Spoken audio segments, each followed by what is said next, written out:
नमस्कार मित्रांनो, स्वागत आहे आपल्या यूट्यूब चॅनलमध्ये. चला तर पाहूया पुढच्या भागाला. कथेचं नाव आहे 3 दिवस 2 रात्र हनीमूनमध्ये. अमोल सकाळी उठला तेव्हा सुद्धा आईची बडबड चालूच होती. त्याचे डोके फार जड पडले होते. तो मोठ्याने ओरडला, "आई, लिंबू पाणी दे."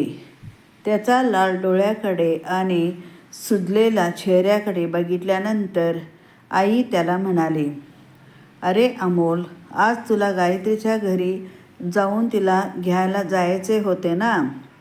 आता तुझा असा चेहरा तिथे घेऊन गेला तर तुझ्या सासऱ्याला आणि गायत्रीला समजून जाईल. तू रात्री दारू पिला होता, मग आता कसं काय जाशील? बघ बाबा, एकदा आरशामध्ये स्वतःच्या चेहऱ्याला चांगलं दिसते का? नवीनच लग्न झालेलं आणि त्यातलं त्यात असा रात्रभर दारू पिऊन पडलेला. शेजारच्या लोकसुद्धा तुला 2-3 मित्राने धरून घरी आणलं, तेव्हा तुझ्याबद्दल वाईट बोलले. मला तुझ्यामुळे 4 शब्द ऐकावे लागेल. तू शिक्षक आहेस ना? तू असे दारू पिऊन धिंगाणा करायला तुला तरी आवडते का? काय शिकता आणि काय शिकवणार तू विद्यार्थ्यांना?" अमोलने आईच्या बोलण्याकडे दुर्लक्ष केले. आरशामध्ये स्वतःला बघितले तेव्हा त्याला वाटले की खरंच डोळे फारच लाल दिसत आहे.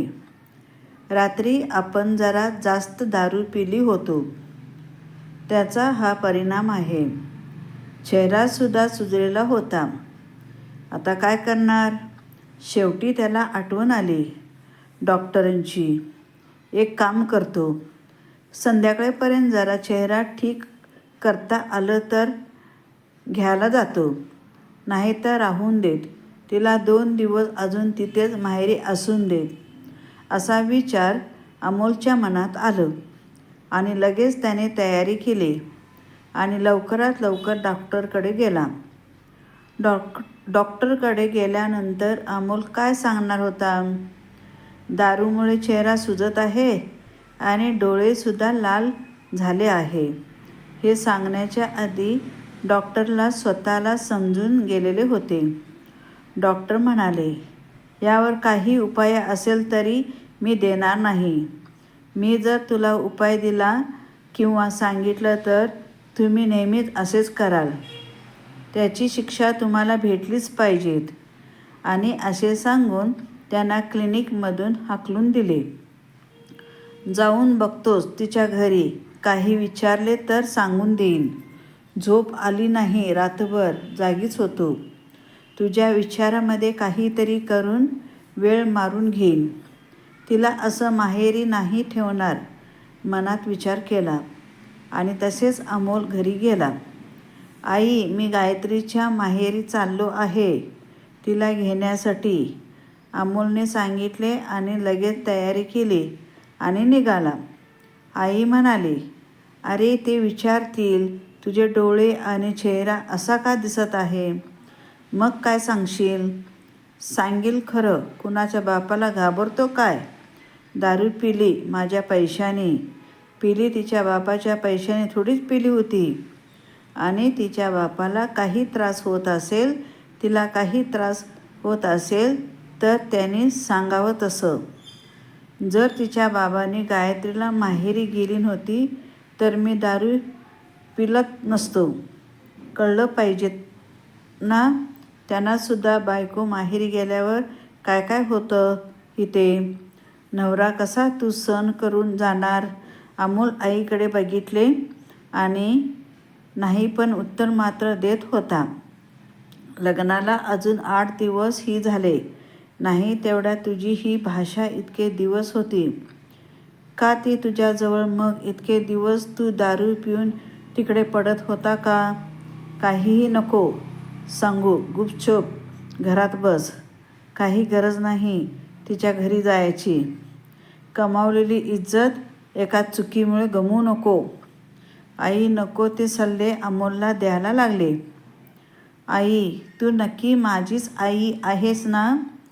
तिकडे ती मजा मारते तिच्या माहेरी आणि तू मात्र इकडे एकटीच घरातले सारे काम करतेस. मी कशासाठी लग्न केलं तिच्याशी?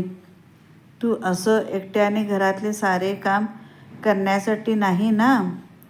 झोपते का तिला आपल्या माहेरी जाणे? अमोल गोडी गुलाबीने आईला पटवायचा प्रयत्न करू लागला. हा असा जातो लवकर आणि लगेच 1 तासात घेऊन येतो तुझ्या सुनेला. सांग तिला काय काम सांगायचे आहे ते. सगळं स्वयंपाक, भांडी, कपडे, घरातील लादी पोचा सगळं ती करेल. तू फक्त आराम करायचं. जातो मी, घेऊनच येतो तिला लवकर असे म्हणून अमोल लगेच घरच्या बाहेर पडला. सासरवाडीला पहिल्यांदाच जात असताना असं रिकामी हाताने जाऊ नये एवढे तर त्याला नक्कीच माहिती होतं. पण काय देऊन जाऊ हे त्याला माहिती नव्हतं. मग अशा वेळेस शेवटी त्याने त्याच्या एका मित्राला फोन केला आणि विचारलं. मित्राने सांगितलं, फळ घेऊन जा. अजून काय नेतो? बाजारमध्ये छानपैकी सफरचंद आणि द्राक्षे त्यांना दिसेल. 1 किलो त्याने खरेदी केली आणि आपल्या सासरवाडीला निघाला. गायत्रीच्या माहेरी तिच्या घरी पोचल्यानंतर जावई आला म्हणून त्याला कुठे बसू, काय त्याचा कसा पाहुणचार करू हे विचार करण्यामध्ये गायत्रीची आई आणि बाबांना आकाश वेगळे झाले होते. गायत्री मात्र अगदी रागामध्ये त्याची वाट बघत होती. आता हिला कशासाठी राग आला असावा हा प्रश्न अमोलच्या मनामध्ये तुम्हाला आला तसा त्याच्याशी मनात आलाच होता. थोड्या वेळा चहा पाणी 3:45 झाला.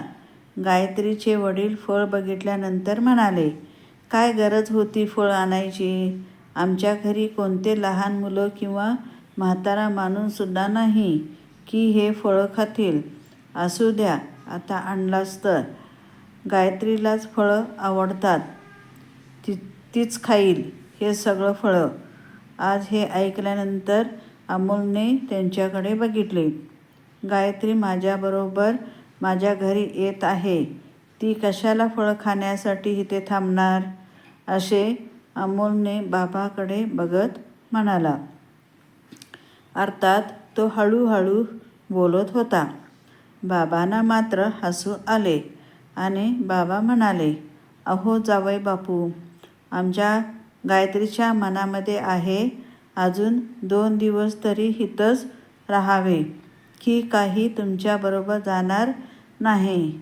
आज सकाळीच मला सांगत होती. फोनसुद्धा करणार होतो, तेवढ्यात तुम्ही घरी आला. गायत्रीकडे पाहतच सांगू लागले, गायत्री अशी लांब का उभी आहे? ये समोर ये. सांग तुझ्या नवऱ्याला. बघते कशी बघत आहे माझ्याकडे. जावई बापू, गैरसमज करू नका. माझं काहीच म्हणणं नाही. मी तर हिला आजही पाठवायला तयार आहे. पण तिचं बघा, सकाळपासून हट्ट धरून बसली आहे. तुझ्या मैत्रिणीच्या उद्या साखरपुडा आहे आणि आसाममध्ये तिने तुमच्या घरी आज जाणे शोभणार नाही का? तुम्हीसुद्धा सांगा. त्यापेक्षा उद्याचा साखरपुडा तुम्हीसुद्धा आहे तेच राहा आणि दोघे जोडीने साखरपुड्याच्या कार्यक्रमाला बघा, मजा करा आणि मग जा. आईला फोन करून सांगून द्या. तसं लगा तुम्ही तुमचंच बघा. कसं काय पुढे काय कार्यक्रम आहे मला तर काही समजत नाही आणि मी तुम्हाला बळजबरीसुद्धा करणार नाही. पण आमची गायत्री एकदा रागावली म्हणजे काही खरं नाही. बाबाने जणू काही अमोलला एका प्रकारे काय त्याचा स्वभाव फार खराब आहे किंवा काय ते रागवल्यानंतर किती खराब लागेल अशी ह्याची अनुभूती यावी ह्यासाठी कदाचित अशी ते बोलले असावे. अमोलने गायत्रीकडे बघितले आणि म्हणाले, नाही नाही, इतके दिवस इतके वर्ष तुझ्या मैत्रिणीसोबत राहिलीस, काय कमी होते का? 6 ने 7 दिवस झाले आहे आपल्याला लग्नाला. इकडे माझे मित्रसुद्धा वाट बघत आहे, नातेवाईक सगळे वाट बघत आहे आणि अशी सत्य का माहेरी 1-1, 2-2 दिवस वाढवणे, त्यातलं त्यात मलासुद्धा राहायला सांगत आहे. तिला राहायचा असेल तर राहू द्या, मी नाही राहू शकत. ठीक आहे, मग मी जातो असे म्हणून अमोल स्वतःच्या रागाने उभा राहिला आणि आता मात्र गायत्री समोर येणे भागत होते. गायत्री पळत आले आणि म्हणाले, एवढं काय आहे? इतके वर्ष झाले, भलेही मी माझ्या माहेरी राहिली म्हणून काय झालं? एवढ्याच वर्षानंतर जर आता येथे तुमच्या घरी गेली आणि परत आली आहे तर उद्याच्या माझ्या मैत्रिणीचा साखरपुडा आहे. उद्याचा एकाच दिवस इथे राहिले तर काय होते? तुम्हीसुद्धा राहा ना. आम्ही काय मारणार थोडीच आहे. तुम्हाला मी माझं घर सोडून तुमच्या घरी कायमची राहू शकते, पण तुम्ही तुमचं घर सोडून माझ्या माहेरी मात्र एक रात्रही राहायला तयार नाही आहात ना? वा वा, छान आहे. पाहिलं ना बाबा? आणि त्या दिवशी मला विचारत होते. बोलता बोलत अचानक आहे ते थांबून गेले आणि तिला आता आपण पुढे काय बोलणार आहे ह्याचा भान आलेलं होतं. ती लाजली आणि स्वयंपाक रूममध्ये पळून गेली. अमोल ही काय बोलून गेली याचा विचार करू लागला. तिने बोलणेसुद्धा काही चुकीचे नव्हते. लग्न झाल्यानंतर एखादी मुलगी कायमची आपल्या आई वडिलांना सोडून, त्यांचे घर सोडून ती तर परक्या घरातील लोकांना आपले मानू शकते, तर मग नवरा मुलगासुद्धा कमी होता. आपल्या सासरी आल्यावर 2 दिवस राहिले तर त्यामध्ये चूक काय झाली? ठीक आहे, त्याने वर बघितले आणि म्हणाला. दरवाजाजवळ उभे राहून एक मुलगा छोटासा ते सगळ्या ऐकत होता आणि तो पळत जाऊन गायत्रीच्या मैत्रिणीला सांगायला रस्त्याने ओरडत गेला. जावई बापू, थांबले रे थांबले. चला तर पाहूया आपल्या पुढच्या भागाला. जोपर्यंत माझ्यासोबत जोडलेले राहा आणि माझा व्हिडिओ आपल्याला आवडला असेल नक्की कमेंट करा, लाईक करा, शेअर करा आणि सबस्क्राईब करायला विसरू नका. धन्यवाद.